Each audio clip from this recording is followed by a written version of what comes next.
Alright, I know what a lot of you were thinking. Ugh, another review of the Cat in the Hat movie. Been there, done that, we know it sucks. Either go back to reviewing Scooby-Doo movies or gladly piss off. But I want you to bear with me here, because unlike a review from yours truly, you're gonna see something you've never seen before. A positive review of this movie. Yay! Yeah, I know it's a common thing to hate the Cat in the Hat movie, but try as I might, I can't find anything wrong with it. Now, granted, yes, we do talk about all the things that's wrong with this film. We'll be here until Christmas, 2073, but I want you to bear with me here, because I think I might as well review this flawed as hell movie and show that there are some positives to it. So, but further ado, let's get started with...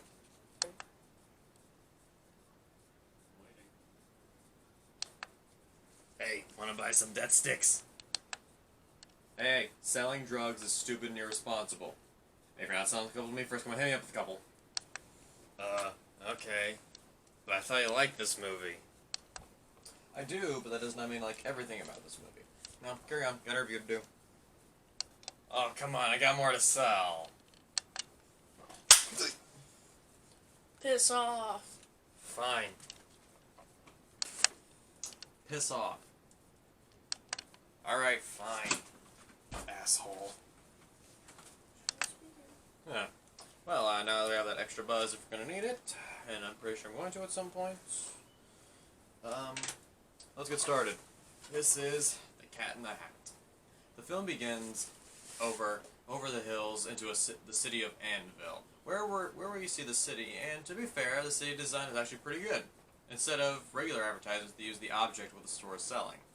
Which is funny when you have Bo Welch, a set director, direct your movie. But, by the way, it kind of shows that he's better at directing the set than he is at directing his actors. We're introduced to the mother, Jonah Walden, who works at a real estate company for her boss, Hank Cumberflube, who is a weird germaphobe guy. If you even touch his hand, he'll fire you. And he says that their bi-monthly meet and greet party will be tonight, and Joan Walden is going to be hosting it. Joan returns home, and while there, we're introduced to her two kids, Conrad, played by Spencer Breslin, and Sally, played by Dakota Fanning. And they pretty much set up their character traits pretty early. Conrad is a messy troublemaker who always is getting in trouble, and Sally is a organizing control freak. After doing a stunt that ruins half the house and has our dog Nevins run away, Miss Walden gets mad at Conrad and grounds him. From here, we're introduced to the villain of the movie, Larry, or Lawrence Quinn, played by Alec Baldwin, who has just returned the dog. And he also has a reasoning for... says he wants to send Conrad off to military school. Why? Because he says it'll straighten him out, but it's obvious he's just doing it to get rid of the kid. And yeah, if you didn't know that Larry was the villain, he flat out says he doesn't like Conrad, and he wants to marry the mother. Anyway. Hello? Hello? Yeah, what review are you doing? In your business, dumb voice. I will hit you. No, you won't. Yes, I will. No, you won't. Yes, I will. No. Moving on. So during their little talk, Joan has to be taken back to the office, and she has their neighbor, Mrs. Kwan, babysit them. However, she falls asleep, but before that, there's a little argument where Joan says she wishes that she could trust Conrad, with Conrad responding saying he wishes he had a different mom, and she responding with sometimes she wishes she had a different son. Okay, movie, here's my complaint. If you're going to show family conflict, try actually showing it. The kid and mother snapping at each other here is completely mean and is completely rude and mean-spirited. There's like no build to cruelness from any of it. And I guess the idea is that they were trying to throw in some extra morals, but why? The one in the book is fine, as well as unique. Sometimes a little rule breaking is fine as long as it never goes too far, which is a rare message for kids. And Suits delivered it in a way that worked because the kids were regular kids. Here, the boys already out of control and the girls the other extreme. So the message is already loose. But, yeah, we're about up to that point. After the babysitter falls asleep, it starts to rain, and only now does the film start to look like the source material. And instead of the Cat in the Hat coming into the door like he does, he randomly appears. And then this happens. Should have seen the look on your face like you saw a monster. A monster? Where? Ah! Do I get humongous cat? Humongous. I prefer the term big bone to John. Ah! Ah! That wants a giant cat. But that's impossible, isn't it? It's entirely impossible. You know, I like this hiding place a lot better. They'll never find us here. Scream and run. There's no such thing as talking cats. There's no such thing as talking cats. There's no such thing as talking cats. There's no such thing as talking cats. Go! Oh, sorry. More seconds, please. Okay. There's no such thing as talking cats. There's no such thing as talking cats. There's no such thing as talking cats. So, for those of you who didn't have to run out of the theater chasing after screaming children, we were first introduced to the Cat in the Hat. There's no doubt about that. I'm a super wonderful evil who's here to make sure that you're all.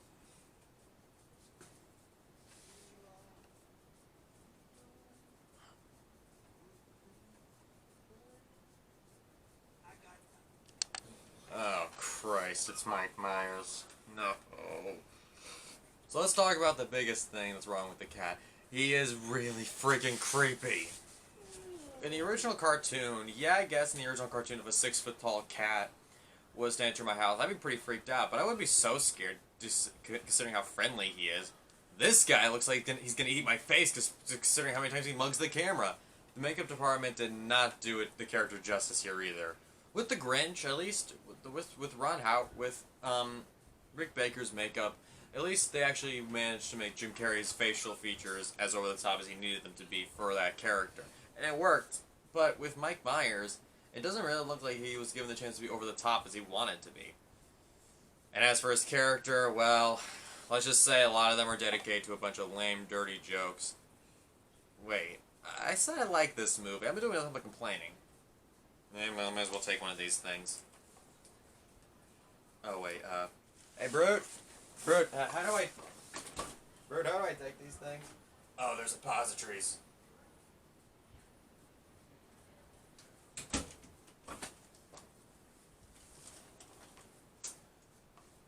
I'll save that for later. I'll take one. Oh, if you're wondering what can make this character a lot worse, I bet if he sings.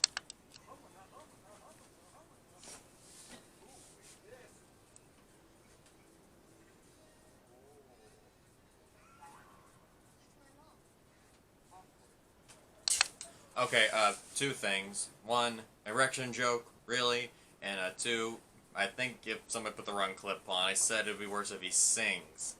You know, like, this.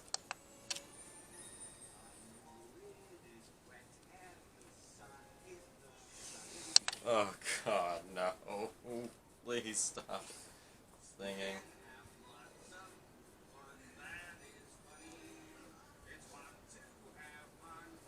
Ugh. Oh, God, stop with the singing, please.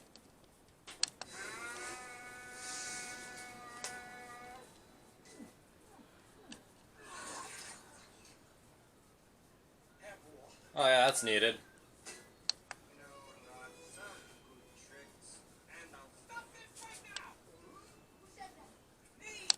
Oh, thank God. Thank you, talking fish. But trust me, it gets worse. Wow! Good Lord, what the heck is that?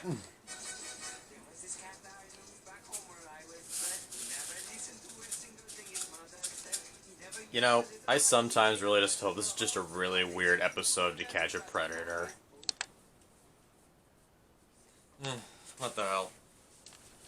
Okay, despite all the joking, this scene isn't really all that bad. The song's pretty catchy, and it does actually get a funny line, like this.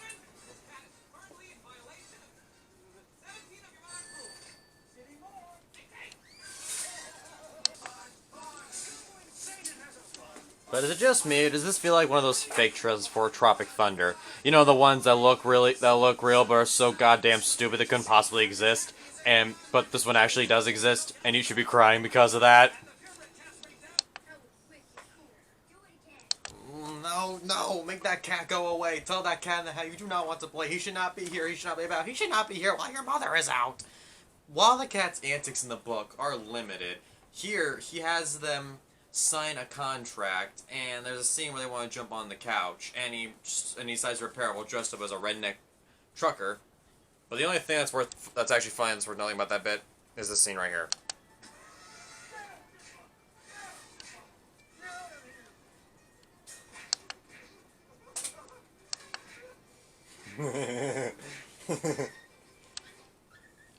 I love his response. After that, the kids and the cat jump on the couch, but Larry shows up, steals some food, and the cat hides. During this scene, the cat scratches himself, getting some pet dander on Quinn, making him leave.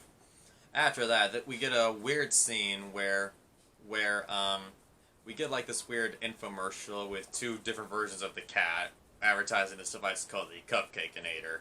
And to be fair, the scene is funny, but then it gets ruined when this happens.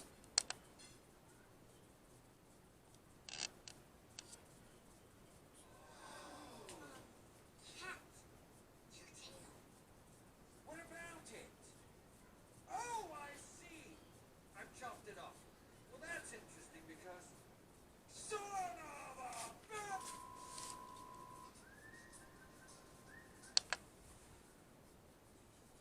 Yes, people. You just saw that.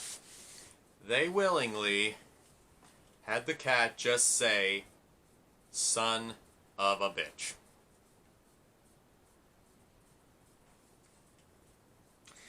You know, I would be shocked at this point, but really, I am beyond the point of giving a damn.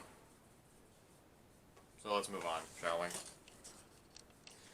After that scene, the cupcakes explode and cause a mess all over the house. And the cat at first tries to clean the thing with the mother's dress, but that pisses the kids off, so instead he opens up the crate and releases Thing 1 and Thing 2 upon the world. And, this is how they enter this film. Meet thing 2 and thing 1!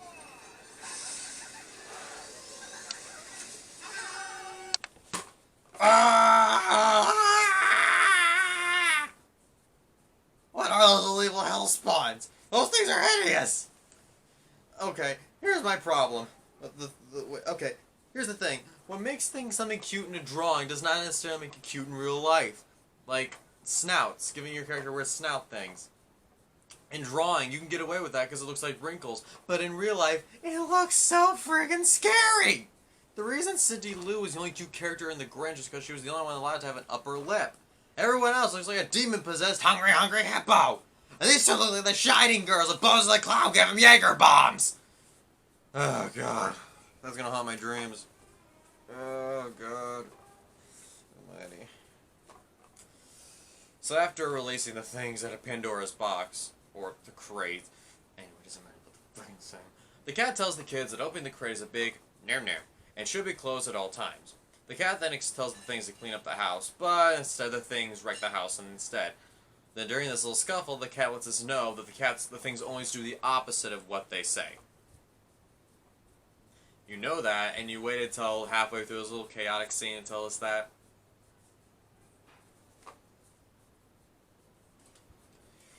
So Conrad picks the lock that keeps the crate shut, and seriously, how does a 12-year-old know how to pick a lock?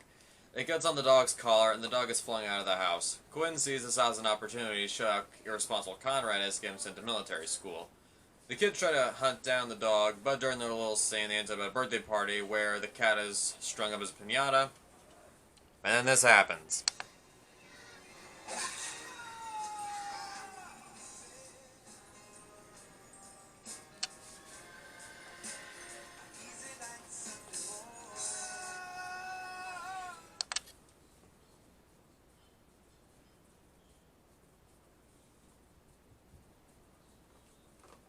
I don't know what to say to that. I got nothing. The only thing I have to say now is just carry on.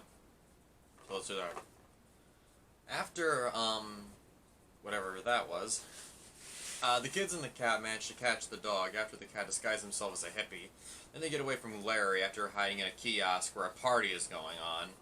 Yeah, that's never explained. In fact, it's forgotten as much as it's after it's discovered, and the only thing that's worth noting is that the cat loses his hat during this whole thing, picks up picks up the wrong hat, and now he's unable to do anything. Well, I remember earlier. So with that, the kids manage to get the things to help them get them home, and the things stall the mother by disguising themselves as police officers. They get back to the house, but Quinn somehow beat them to there, and I guess the house is perfectly fine. Oh yeah, and I forgot to mention, they had to get the lock to the crate back, otherwise it was going to create the mother of all messes. And what that is, it looks like the house is completely fused with the cat's universe, but let's face it, this is just a way just to give us some Cat in the Hat attraction at Universal Studios. Don't believe me? They literally say it. You mean like at Universal Studios? Yeah, you just saw that, folks. He literally and deliberately advertised Universal Studios. I don't think the entire runtime of The Wizard is the biggest sellout as that few mere seconds of Mike Myers winking. In fact, I think this whole movie could be summed with just that few sentences. I'm still making some complaints. I said I like this movie, but I do. I really do like this movie. Just, man, there's so many problems with it. Let's move on. So they find the crate and they manage to close it, but then the house caves in.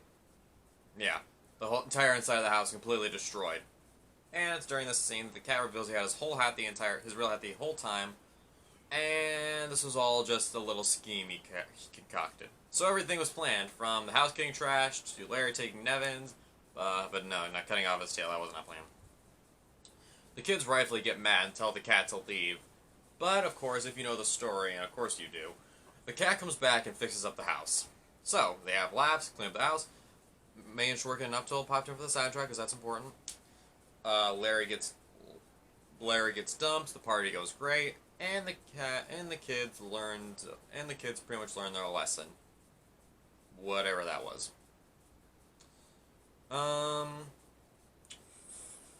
So yeah, that's basically it. That's the Cat in the Hat. And how does it hold up? Sort of decently. I said I liked this movie, and I will say I do like it, but there are just so many problems with it, and it has a lot of things that are going for it that are bad. But on the plus side, there are some decent things. The effects are okay. Mike Myers is funny as the cat, and the kids are charming. Alec Baldwin's a pretty funny villain, and everything else is just upbeat fun. If you hate this movie, that's fine. You can hate it. It's not. You don't have to agree with me.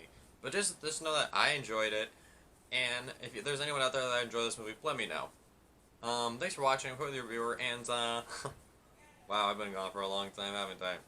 Don't mind me. I moved into a new house. But don't worry, I will get back to doing my Legacy of Scooby-Doo marathon pretty soon. So until then, I'll see you next time.